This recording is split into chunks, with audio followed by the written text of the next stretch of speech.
बुधवार की व्रत कथा। बुधवार के दिन भगवान गणेश की पूजा की जाती है। आपको बता दें कि बुधवार को भगवान गणेश के अलावा बुध देव की भी पूजा की जाती है। मान्यता है कि बुधवार का व्रत करने से धन धान्य में कमी नहीं रहती। जो भी भक्त बुधवार के दिन श्रद्धा भक्ति के साथ इस व्रत को रखते हैं और इन कथाओं को पूरा श्रवण करते हैं, उसकी सभी मनोकामना गणेश भगवान बुध देव अवश्य पूरा करते हैं। आइए श्रवण करते हैं बुधवार व्रत कथा। पौराणिक ग्रंथों में बुधवार के व्रत की कथा कुछ इस प्रकार है। बहुत समय पहले की बात है कि एक साहूकार का नया नया विवाह हुआ था। उसकी पत्नी मायके गई हुई थी। नया नया विवाह था, नई नई उमंग थी। साहूकार का परिवार भी कुछ खास बड़ा नहीं था। जो रिश्तेदार थे उनके घर बहुत दूर थे। अब साहूकार को अकेलापन खाए जा रहा था। उससे रहा न गया और साहूकार जा पहुंचा ससुराल। साहूकार की बड़ी आव भगत हुई, लेकिन ससुराल में तो अपनी पत्नी से खुलकर बात करना दूर, सूरत देखना तक मुश्किल हो रहा था। अगले ही दिन साहूकार ने कह दिया कि विदाई की तैयारी कर लीजिए, हमें निकलना है। अब संयोगवश वह दिन था बुधवार का। सास ससुर ने समझाने का बहुत प्रयास किया कि बेटा, आज बुधवार का दिन है, इस दिन बेटी की विदाई नहीं करने का रिवाज है। लेकिन साहूकार नहीं माना और कहा, मैं इस सब बातों को नहीं मानता, आप हमें जाने का आशीर्वाद दीजिए। अब अपने दामाद के आगे सास ससुर की कहाँ चलने वाली थी। मन मसोर कर तैयारी करनी पड़ी। बेटी की विदाई कर दी गई। अब चलते चलते रास्ते में साहूकार की पत्नी को प्यास लग जाती है। साहूकार जैसे पानी लेने के लिए जाता है तो वापस आते ही उसकी हैरानी का कोई ठिकाना नहीं रहता। अपने ही हमशक्ल को गाड़ी में पत्नी के बगल में बैठे देखता है। उसकी पत्नी भी एक शकल के दो दो व्यक्तियों को देखकर परेशानी में पड़ गई कि उसका पति कौन सा है। जैसे ही साहूकार ने पत्नी के पास बैठा व्यक्ति से पूछा कि वह कौन है, तो वह पलटकर जवाब दिया कि भैया, मैं तो फला नगर का साहूकार हूँ और फला नगर से अपनी पत्नी को ले जा रहा हूँ। तुम बताओ, तुम कौन हो जो मेरा भेष धरकर यहाँ तक कबाब में हड्डी बनने के लिए आधम के हो। ऐसे बहसबाजी करते करते दोनों में झगड़ा बढ़ गया। झगड़े को देखते हुए राज्य के सिपाही वहां आ पहुंचे और साहूकार को पकड़ लिया। अब सिपाही भी चक्कर में कि दोनों की शक्ल एक समान है। उन्होंने साहूकार की पत्नी से पूछा कि उसका पति इनमें से कौन सा है। वह बेचारी क्या जवाब देती। तब साहूकार ने हाथ जोड़ लिए और भगवान से विनती करने लगा कि हे भगवान, यह आपकी क्या माया है। तभी आकाशवाणी हुई कि मूर्ख, याद कर कुछ देर पहले ही तूने अपने सास ससुर की आज्ञा ना मानकर भगवान बुध का अपमान किया और बुधवार के दिन तू अपनी पत्नी को लेकर चल पड़ा, जबकि तुझे इस दिन गमन नहीं करना चाहिए था। यह स्वयं बुध देव है जो तुम्हें सबक सिखाने के लिए तुम्हारे भेष में है। तब साहूकार ने कान पकड़कर माफी मांगी और आगे से कभी भी ऐसा न करने का वचन किया और बुधवार को नियम पूर्वक व्रत पालन करने का संकल्प किया। तब जाकर साहूकार के रूप में प्रकट हुए बुध देवता अंतर्ध्यान हो गए और साहूकार अपनी पत्नी को लेकर घर जा सका। इस घटना के पश्चात साहूकार और उसकी पत्नी दोनों नियमित रूप से बुधवार का व्रत पालन करने लगे। मान्यता है कि जो भी व्यक्ति इस कथा को कहता है या सुनता है या फिर पढ़ता है, उसे बुधवार के दिन यात्रा करने से किसी तरह का दोष नहीं लगता और समस्त सुखों की प्राप्ति होती है। बुध ग्रह की शांति और सर्व सुख के इच्छुक स्त्री पुरुष बुधवार के इस व्रत को कर सकते हैं। ज्ञान, बुद्धि, कार्य, व्यापार आदि में उन्नति के लिए भी बुधवार का व्रत बेहद शुभ और फलदायी माना जाता है।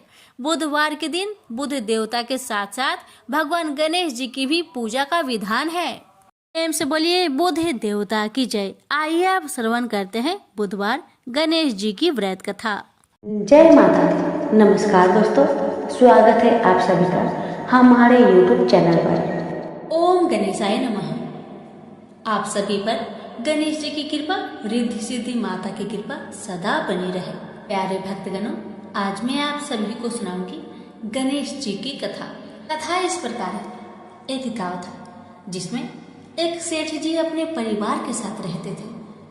सेठ जी के गांव के पास के शहर में एक बड़ा व्यापार था। सेठ जी गणेश जी की पूजा श्रद्धा एवं विश्वास से करते थे, जिससे सेठ जी के घर में अन्न धन के भंडार सदा भरा रहता था। उनके जीवन में किसी प्रकार की कोई भी कमी नहीं थी। वह नित्य प्रतिदिन नियमानुसार रोज वो नदी पर नहाने जाते और आकर गणेश जी की पूजा करते थे, उन्हें भोग लगाते थे और फिर स्वयं भोजन करते थे। यह बात सेठानी जी को अच्छी नहीं लगती थी। वो धार्मिक नहीं थी और ईश्वर में इतना विश्वास नहीं रखती थी। एक बार सेठानी जी ने सोचा, यह इतना गणेश जी को मानते हैं, गणेश जी की पूजा करते हैं, इससे होता ही क्या है। आज तो देखती हूँ वो कैसे गणेश जी की पूजा करते हैं। बस सेठानी दिमाग लगाकर अगले दिन जब सेठ जी नदी पर नहाने गए तो सेठानी जी ने गणेश जी की मूर्ति को उठाकर मूर्ति को कपड़े से ढककर बगीचे में जमीन में दबा दिया। जब सेठ जी नदी से नहा कर आए तो घर में देखते हैं कि गणेश जी की मूर्ति तो है नहीं। वह सेठानी से पूछते हैं, मेरी गणेश जी की मूर्ति मंदिर में क्यों नहीं है, कहाँ गया? तो सेठानी जी बोलती है, मुझे नहीं मालूम। सेठ जी गणेश जी को बहुत ढूंढते हैं पर उनकी मूर्ति घर में नहीं मिली। उस दिन सेठ जी गणेश जी का पूजा नहीं कर पाए और न ही उनको भोग लगा पाए। इसके लिए सेठ जी ने अन्न जल का त्याग कर दिया और गणेश जी से प्रार्थना करने लगे, हे प्रभु, लगता है आप मुझसे रुष्ट हो गए हैं और कहीं चले गए हैं। आप अपनी कृपा दृष्टि मुझ पर बरसाइए। हे प्रभु, मुझे दर्शन दीजिए।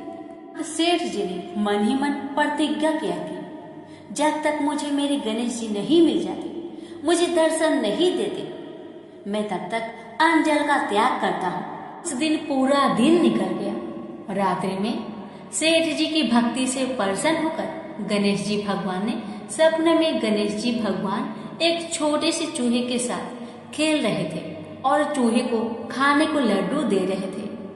चूहा लड्डू लेकर बगीचे में जाता है और जमीन को खोदता है और लड्डू वहीं डाल देता है। अचानक सेठ जी की नींद खुल जाती है। सेठ जी बगीचे में जाते हैं और वहीं खोदने लगते हैं जहां पर उन्होंने चूहे को सपने में लड्डू दबाते हुए देखा था। ठीक वहीं पर खोदते हैं। गणेश जी की कृपा से, उनके आशीर्वाद से वहीं पर गणेश जी की मूर्ति कपड़े में लिपटा हुआ मिट्टी के अंदर छुपा हुआ था। सेठ जी ने गणेश जी की मूर्ति को प्रणाम करके उन्हें लेकर घर आया और अच्छे से साफ सफाई करके उनकी पूजा की, उन्हें भोग लगाया। देखकर सेठानी ने पूछा, आपको गणेश जी कहाँ मिले? सेठ जी सेठानी जी से सपने की सारी कहानी बताते हैं। वह बात जानकर सेठानी जी को बड़ा आश्चर्य हुआ। सेठानी को मन ही मन श्रद्धा एवं विश्वास से गणेश जी भगवान की भक्त बन जाती है और सेठ जी से कहती है कि मुझसे बड़ा भारी अपराध हो गया है। अब हम दोनों पति पत्नी प्रेम सहित गणेश जी भगवान की आराधना करेंगे एवं उनकी पूजा में कोई भी कमी नहीं आने देंगे। यह सुनकर सेठ जी बड़े प्रसन्न हो जाते हैं और दोनों पति पत्नी गणेश जी भगवान को धन्यवाद करते हैं। जय बोलिए गणेश भगवान की जय, सदा ही जय। प्रभु अपनी अनुकंपा सेठ सेठानी के समान ही हम सभी पर बनाए रखना। कहानी सुनने वालों की सभी मनोकामनाएं पूर्ण करना। श्री गणेश कथा के अनुसार एक बार देवता कई विपदाओं में घिरे थे।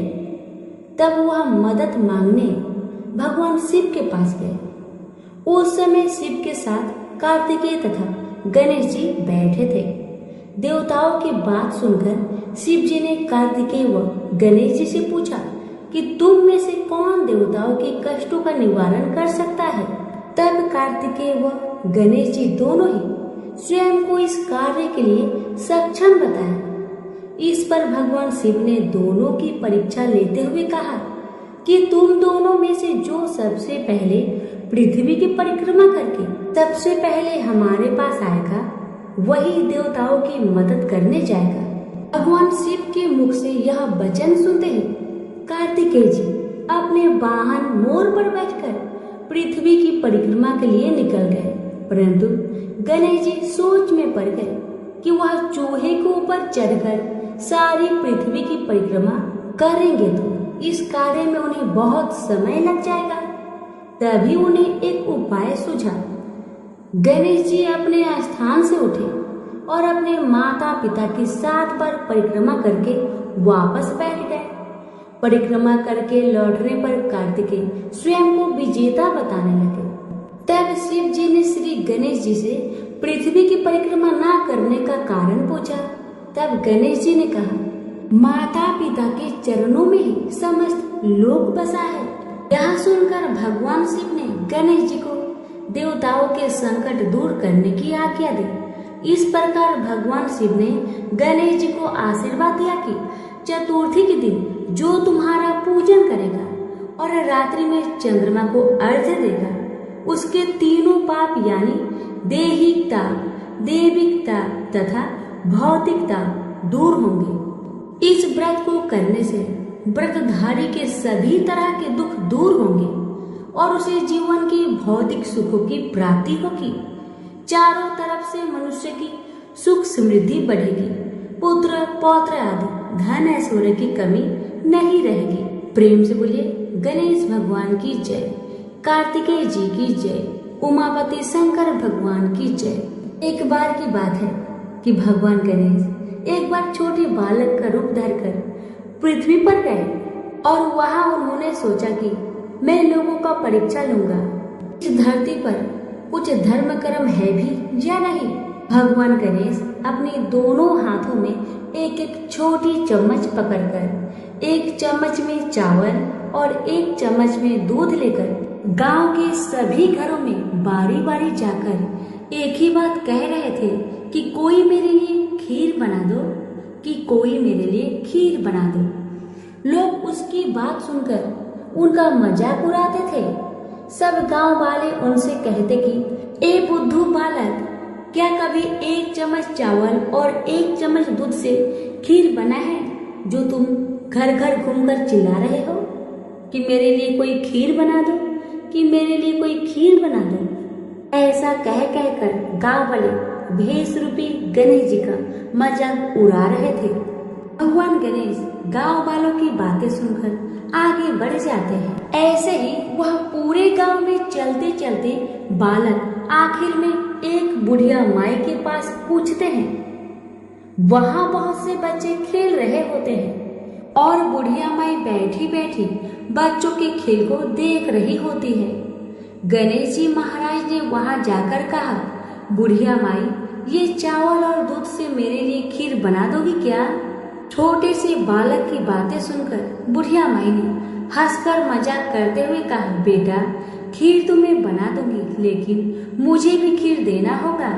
भेष रूपी गणेश जी ने कहा, जरूर अम्मा, आपको मैं जरूर दूंगा, सब बच्चों को भी दूंगा। तुम चिंता मत करो बूढ़ी अम्मा, बस अपने घर में जाओ और जो सबसे बड़ा बर्तन हो उसे बाहर लेकर आओ। बूढ़ी माई ने बच्चे की कहे अनुसार घर के सबसे बड़े बर्तन को लेकर बाहर आए। घर के बने गणेश जी ने कहा, माँ इतनी छोटी सी भिगोनी से क्या होगा, कोई इससे भी बड़ा बर्तन लाओ, उसमें खीर बनाना। बुढ़िया माई फिर से एक बहुत बड़ा बर्तन लेकर आई, उसमें दूध और चावल डलवा दिए और चूल्हे पर खीर बनाने के लिए रख दिया गया। जब खीर में उबाल आने लगा तो बुढ़िया माई ने थोड़ी सी खीर प्याले में निकाल ली, थोड़ी सी ठंडी करके गणेश जी का नाम लेकर भोग लगाकर चखने लगी। खीर तो अति स्वादिष्ट बनी थी। बुढ़िया माई ने बालक से कहा, ले बेटा खीर बन गई है, अब तुम खा लो। उसके बेटे ने कहा, माँ खीर से तो मेरा पेट भर गया, अब आप खाओ और इन सब बच्चों को खिला दो। बुढ़िया माई ने कहा, बेटा तूने खीर तो नहीं खाई, फिर पेट कैसे भर गया? बालक ने कहा, आपने मेरा प्रेम से नाम लेकर दरवाजे के पीछे खड़े होकर खीर खाई थी, उससे मेरा पेट भर गया। बुढ़िया माई समझ गई कि यह बालक तो भगवान गणेश का ही रूप है। वह खीर सभी बच्चों को खिला दी जो वहां खेल रहे थे, उन्हें भी खिलाई, तो भी बर्तन भरा हुआ था। अब गांव के सभी लोगों को बुला बुलाकर बुढ़िया माई ने खीर खिलाई तो सभी सोच में पड़ गए कि इस गरीब बुढ़िया के पास इतनी सारी खीर कहाँ से आई। अंत में बुढ़िया माई को गणेश जी ने आशीर्वाद दिया कि और जो खीर बच गई है उससे तुम घर में पीछे खारा खोदकर गाड़ो। फिर कुछ दिन बाद वो खीर सोना बन गई। बुढ़िया माई अब तो आनंद और ठाट बाट से रहने लगी। गणेश जी की कृपा से बुढ़िया की सारी दुख तकलीफ समाप्त हो गई। प्रेम से बोलिए गणेश महाराज की जय। एक बार गणेश जी महाराज एक सेठ जी के खेत में से जा रहे थे तो उन्होंने 12 दाने अनाज के तोड़ लिए।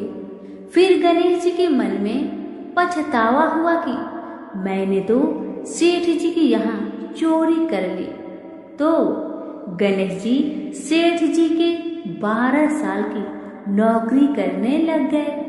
एक दिन सेठानी राख से हाथ धोने लगी तो गणेश जी ने सेठानी का हाथ पकड़कर मिट्टी से हाथ धुला दिया। सेठानी सेठ से बोली कि ऐसा क्या नौकर रखा है, नौकर होकर उसने मेरा हाथ पकड़ लिया। सेठ जी ने गणेश को बुलाकर पूछा कि तुमने सेठानी का हाथ क्यों पकड़ा? तो गणेश जी ने बोला कि मैंने तो एक सिर की बात बताई है। राख से हाथ धोने से घर की लक्ष्मी नाराज होकर घर से चली जाती है और मिट्टी से हाथ धोने से आती है। सेठ जी ने सोचा कि गणेश है तो सच्चा। थोड़े दिनों बाद कुंभ का मेला आया। सेठ जी ने कहा, गणेश सेठानी को कुंभ के मेले में स्नान करा के ले आओ। सेठानी किनारे पर बैठकर नहा रही थी तो गणेश जी उनका हाथ पकड़कर आगे डुबकी लगवा लाए। घर आकर सेठानी ने सेठ से कहा कि गणेश ने तो मेरी इज्जत ही नहीं रखी और इतने सारे आदमियों के बीच में मुझे घसीट कर आगे पानी में ले गए। तब सेठ जी ने गणेश जी को पूछा कि ऐसा क्यों किया? तो गणेश जी ने कहा कि सेठानी किनारे बैठकर गंदे पानी से नहा रही थी तो मैं आगे अच्छे पानी में डुबकी लगवा कर ले आया। इससे अगले जन्म में बहुत बड़े राजा और राजपाट मिलेगा। सेठ जी ने सोचा कि गणेश है तो सच्चा। एक दिन घर में पूजा पाठ हो रही थी, हवन हो रहा था। सेठ जी ने गणेश को कहा कि जाओ सेठानी को बुलाकर ले आओ। गणेश जी सेठानी को बुलाने गया तो सेठानी काली चुनरी ओढ़कर चलने लगी तो गणेश जी ने काली चुनरी फाड़ दी और कहा कि लाल चुनरी ओढ़ के चलो। सेठानी नाराज होकर सो गई। सेठ जी ने आकर पूछा, क्या बात है? तो सेठानी ने बोली कि गणेश ने मेरी चुनरी फाड़ दी। सेठ जी ने गणेश को बुलाकर बहुत डांटा और कहा, तुम बहुत बदमाशी करते हो। तो गणेश जी ने कहा, पूजा पाठ में काला वस्त्र नहीं पहनते हैं, इसलिए मैंने लाल वस्त्र के लिए कहा।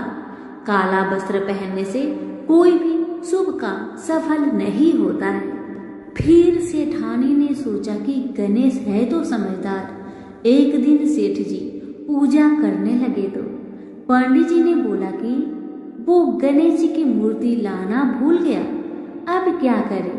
तो गणेश जी ने बोला कि मेरी कोई मूर्ति बनाकर विराजमान कर लो, आपके सारे काम सफल हो जाएंगे। यह बात सुनकर सेठ जी को भी बहुत गुस्सा आया और वो बोले कि तुम तो अब तक सेठानी से ही मजाक करते थे, मेरे से भी करने लग गए। तो गणेश जी ने कहा, मैं मजाक नहीं कर रहा हूँ, मैं सच बात कह रहा हूँ। इतने में ही गणेश ने गणेश जी का रूप धारण कर लिया और सेठ और सेठानी ने ही गणेश जी की पूजा की। पूजा खत्म होते ही गणेश जी अंतर ध्यान हो गए। सेठ सेठानी को बहुत धोखा हुआ और उन्होंने कहा कि हमारे पास तो गणेश जी रहते थे और हमने उनसे इतना काम करवाया। तो गणेश जी ने सपने में आकर सेठ जी को कहा कि आपके खेत से मैं 12 अनाज के दाने तोड़ लिया था, उसी का तो उतारने के लिए मैंने आपके यहाँ काम किया था। गणेश जी की कृपा से सेठ जी की करोड़ों की माया हो गई। हे गणेश जी महाराज, जैसे सेठ जी को दिया वैसा सबको देना, कहते को, सुनते को और सारे परिवार को दे। प्रेम से बोलिए जय श्री गणेश। समय की बात है कि विष्णु भगवान का विवाह लक्ष्मी जी के साथ निश्चित हो गया।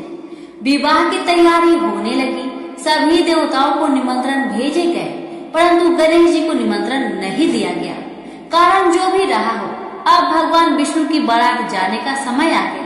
सभी देवता अपनी पत्नियों के साथ विवाह समारोह में आए। उन सब ने देखा कि गणेश जी कहीं दिखाई नहीं दे रहे हैं। तब वे आपस में चर्चा करने लगे कि क्या गणेश जी को नहीं न्योता गया है या स्वयं गणेश जी नहीं आए हैं। सभी को इस बात पर आश्चर्य होने लगा। तभी सबने विचार किया कि विष्णु भगवान से ही इसका कारण पूछा जाए।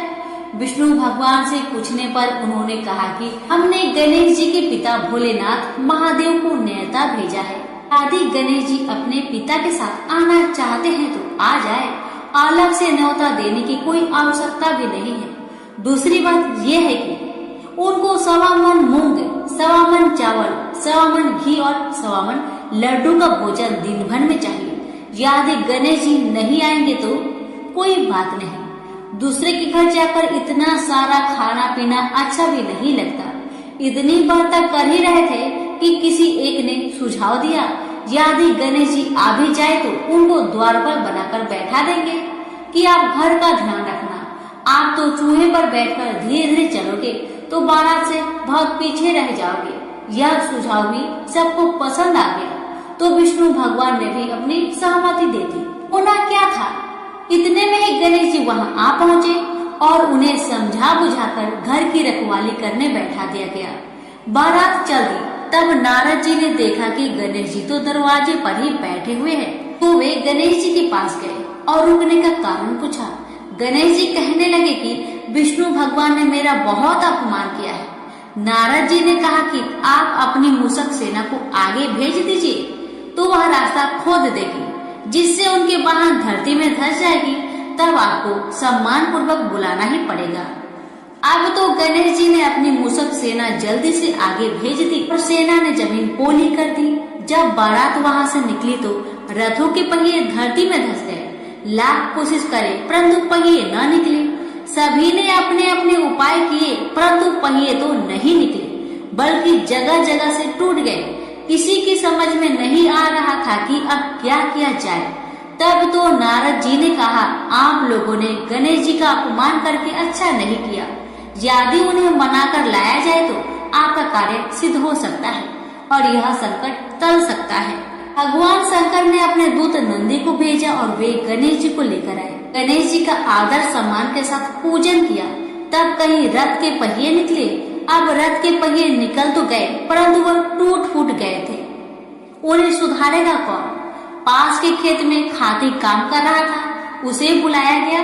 खाती अपना कार्य करने से पहले श्री गणेशाय नमः कहकर गणेश जी की वंदना मन ही मन करने लगा। देखते ही देखते खाती ने सभी पहियों को ठीक कर दिया। तब खाती कहने लगा कि देवताओं, आपने सर्वप्रथम गणेश जी को नहीं मनाया होगा और न ही उनका पूजन किया होगा, इसलिए तो आपके साथ यह संकट आया है। हम तो मूर्ख अज्ञानी हैं, फिर भी पहले गणेश जी को पूजते हैं, उनका ध्यान करते हैं। आप लोग तो देवतागण हैं, फिर भी आप गणेश जी को कैसे भूल गए? अब आप लोग भगवान श्री गणेश जी की जय बोलकर जाए तो आपके सब काम बन जाएंगे और कोई संकट भी नहीं आएगा। ऐसा कहते हुए बारात वहां से चल दी और विष्णु भगवान का लक्ष्मी जी के साथ विवाह संपन्न करा के सभी सकुशल घर लौट आए। हे गणेश जी महाराज, आपने विष्णु को जैसे कारज सरियो ऐसा कारज सबका सिद्ध कर जो। बोलो गजानन भगवान की जय। बुधवार 40। जय गणपति सद्गुण सदन कविवर बदन कृपाल, विघ्न हरन मंगल करन जय जय गिरिजालाल। जय जय गणपति राजू मंगल भरन करन शुभ काजू, जय गज वदन सदन सुखदाता विश्व विनायक बुद्धि विधाता। बकर टोंडे सूची सुंडे सुहावन, तिलक त्रिपुंडे भाल मन भावन। राजित मणि मुक्तन उर्माला, स्वर मुकुट सिर नयन विशाला। पुस्तक पानी कुठार त्रिशूलंग, मोदक भोग सुगंधित फूलंग। सुंदर पीताम्बर तन साजित, चरण पादुका मुनि मन राजित। धनी शिव सुवन सदानन भ्राता, गौरी लल्लन विश्व विधाता। रिद्धि सिद्धि तौ चवर डुलावे, मूषक वाहन सोहत द्वारे। कहो जन्म शुभ कथा तुम्हारी, अति सूचि पावन मंगलकारी। एक समय गिरिजा राजकुमारी, पुत्र हेतु तप की निभारी। भयो यज्ञ जब पूर्ण अनुपा, तब पहुँचियो तुम धरि द्विज रूपा। अतिथि जानी के गौरी सुखारी, बहु विधि सेवा करी तुम्हारी। अति प्रसन्न है तुम बर दीन्हा, मातु पुत्र हित जो तप किन्हा। मिलही पुत्र तुम्हें बुद्धि विशाला, बिना गर्भ धारण यही काला। गजनायक गुण ज्ञान विधाता, पूजित प्रथम रूप भगवाना। असकहि अंतर्धान रूप है, पालना पर बालक स्वरूप है। बनी शिशुरोदन जब ही तुम ठाना, लखी मुख सुख नाही गौरी समाना। सकल मगन सुख मंगल गाही, नभते सूरन सुमन वर्षवाही। शंभु उमा बहुदान लुटावाही, सुर मुनि जन सुत देखन आही। लखियति आनंद मंगल साजा, देखन भी आए सनी राजा। निज अवगुण गुण सनी मन माही, बालक देखत चाहत नाही। गिरिजा कुछु मन भेद बधाओ, उत्सव मोर न सनी तू ही भाओ। कहत लगे सनी मन सकुचाई, कहत करी हो शिशु मोहि दिखाई। नहीं विश्वास उमा करे भाऊ, सनी सो बालक देखित कहाऊ। परत ही सनी दृंग कोन प्रकाशा, बालक सिर उड़ गयो आकाशा। गिरिजा गिरी विकल है धारिणी, सो दुख दशा गयो नहीं वरनी। हाहाकार मचियो कैलासा, सनी किन हो लखी सुत को नासा।